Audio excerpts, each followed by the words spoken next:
মাশাল্লাহ মাশাল্লাহ, আজকের উঠানো আমাদের শাকসবজি।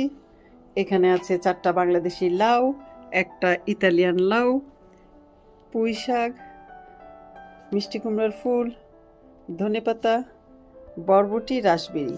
আর আমরা কিছুক্ষণ পরে আমাদের ফিগগুলোকে উঠাই নিব।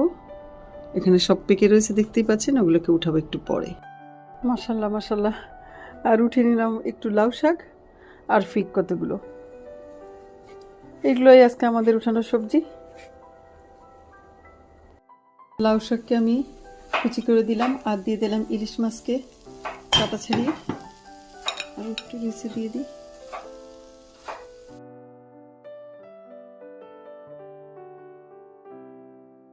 আমাদের আজকের মেনু গার্ডেনের লাউ পাতা দিয়ে আর ইলিশ মাছ দিয়ে ভর্তা আর গার্ডেনেরই লেবু। এখানে হলো পুঁই শাক দিয়ে আর ডিম দিয়ে ভাজি করেছি আমি। আর এখানে গার্ডেন থেকে বরবটি নিয়ে আলু দিয়ে, গার্ডেনেরই আলু, ধনেপাতা, কাঁচামরিচ সবই গার্ডেনের ভাজি। কুমড়া ফুল দিয়ে এত মজার রেসিপি হয়, না করলে বুঝতেই পারবেন না। ফুলের মাঝখানটা ফেলে নিয়ে ধুয়ে মুছে নিয়েছি। এখানে আমি নিয়ে নিয়েছি 2টা ডিম, কর্নফ্লাওয়ার, লবণ। এটাকে আমি এখন ভালো করে ফেটে নেব। বিসমিল্লাহির রহমানির রহিম।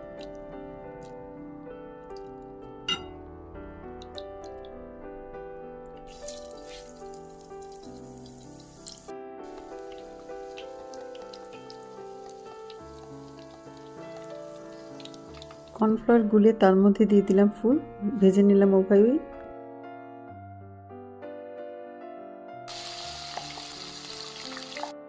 আমি ট্রাই করছি হলো শুধু ডিম দিয়ে।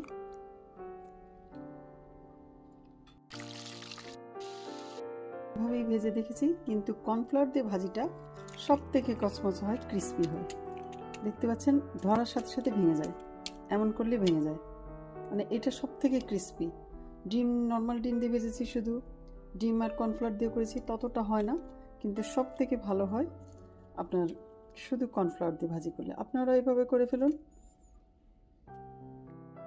বৃষ্টি শুরু হলো, গার্ডেন থেকে টুকটাক জিনিস উঠিয়ে নিলাম, ধনেপাতা, আলু, পুঁই শাক সব কিছু উঠিয়ে নিয়ে এখন পাকোড়া বানাবো। কাঁচামরিচও নিয়ে নিয়েছি, পাকোড়া বানাবো, দেখাচ্ছি কিভাবে বানাই।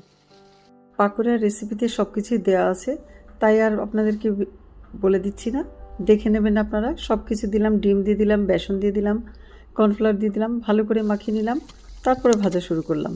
আজকে তাহলে এই পর্যন্ত, সবাই ভালো থাকবেন, আল্লাহ হাফেজ।